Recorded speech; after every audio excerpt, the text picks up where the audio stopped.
tell you something you already know. The world ain't all sunshine and rainbows. It's a very mean and nasty place, and I don't care how tough you are, it will beat you to your knees and keep you there permanently if you let it. You, me, or nobody is gonna hit as hard as life. But it ain't about how hard you hit. It's about how hard you can get hit and keep moving forward. How much you can take and keep moving forward. That's how winning is done. Don't allow your emotions to control you. We are emotional, but you want to begin to discipline your emotion. If you don't discipline and contain your emotions, they will use you. Whatever experience you're having right now, it has not come to stay. It has come to pass. Not to stay, just to pass. It's just going through. The time is now. The time is now to express and for people to believe in themselves. The time is now for it to be okay to be great. If you want to begin to move into your own personal greatness, if you want to begin to really enjoy a happy, successful, healthy life, you've got to be willing to go against the tide. You've got to be willing to harness your will and say, in spite of this, I'm in control here. I'm not going to let this get me down. I'm not going to let this destroy me. I'm coming back, and I'll be stronger and better because of it. You have got to make a declaration that this is what you stand for. You're standing up for your dreams. You're standing up for peace of mind. You're standing up for health. You want it, and you're going to go all out to have it. It's not going to be easy when you want to change. It's not easy. If it were in fact easy, everybody would do it. But if you're serious, you'll go all out.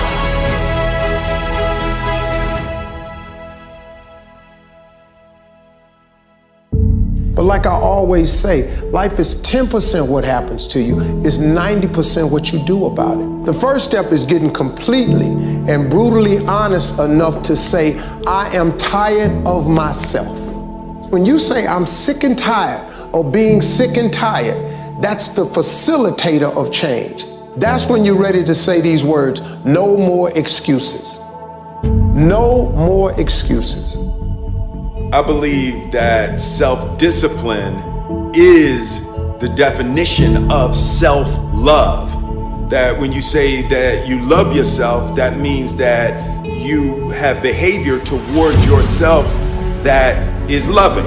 It's like you say to yourself, hey man, look, I know you want to eat that pizza and it'll be really good, you know, but I love you too much to let you eat that. And I think the word discipline has kind of gotten a bad name. We think about it in terms of punishment. I'm not talking about discipline in that way. I'm talking about discipline in the sense that you forego immediate pleasure for the exchange of long-term self-respect.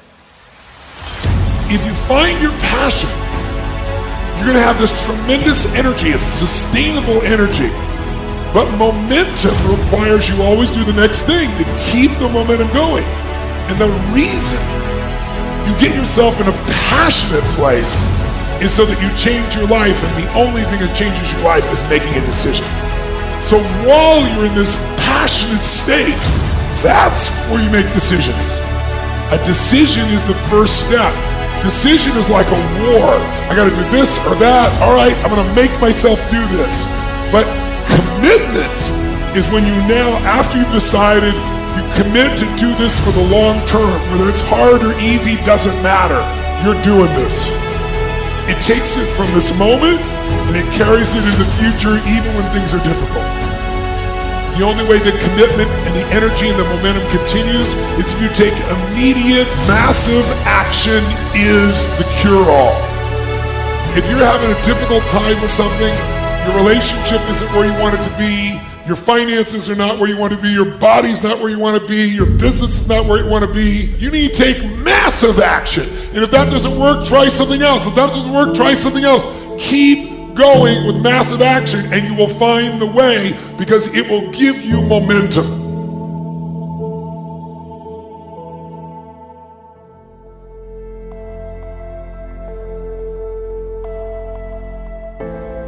I don't want to be an icon. I want to be an idea, you know? I want to represent an idea. I want to represent possibilities. I want to represent magic, right? You're in a universe and 2 + 2 equals 4. 2 + 2 only equals 4 if you accept that 2 + 2 equals 4. 2 + 2 is going to be what I want it to be. There's a redemptive power that making a choice has, you know, rather than feeling like you're a threat to all the things that are happening. Make a choice, right? You just decide what it's going to be, who you're going to be, how you're going to do it. Just decide.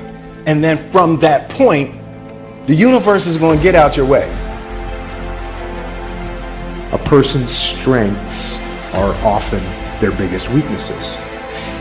And so that also means that their weaknesses can be their strengths. So, me, I am weak. In all those ways that I listed, I am weak. But I don't accept that. I don't accept that I am what I am and that is what I'm doomed to be. No, I don't accept that. I'm fighting. I'm always fighting. I'm struggling and I'm scrapping. And I'm kicking and clawing at those weaknesses to change them, stop them. Some days I win. Some days I don't. But each and every day, I get back up and I move forward with my fists clenched toward the battle, toward the struggle. And I fight with everything I've got to overcome those weaknesses and those shortfalls and those flaws as I strive to be just a little bit better today than I was yesterday. The only thing that I can see, and you can never really look at yourself, the only thing that I see that is distinctly different about me is I'm not afraid to die on a treadmill. I will not be outworked, period. You know, you might have more talent than me, you might be smarter than me, you might be sexier than me, you might be all of those things, you got it on me in 9 categories. But if we get on the treadmill, right, there's 2 things.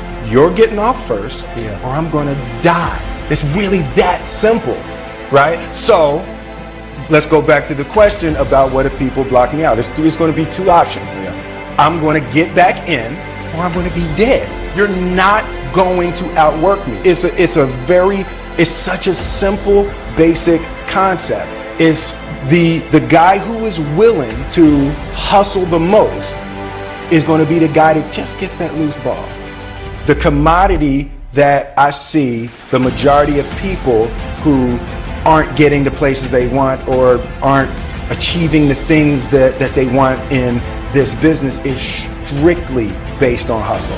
It's strictly based on being outworked. It's strictly based on missing crucial opportunities.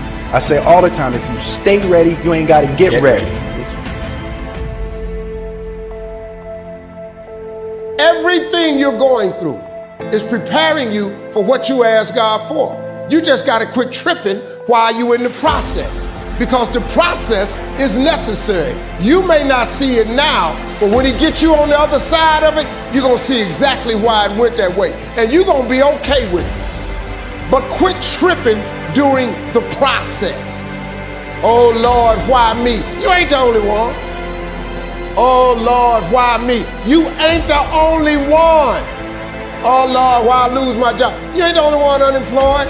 Oh Lord, why he leave me? You ain't the first chick got left. This might not even be your last time getting left. Pull yourself together and quit tripping, because you in the process. God is processing you. He ain't through with you. If he was through with you, you would not wake up in the morning. He gonna fix it. It's a simple process. The only reason I'm telling you this, because this is how I made it. I just do me. I'm just being me. I stay uniquely who I am because you are okay just the way you are, because God made you uniquely who you are. He wanted you to be just like you are.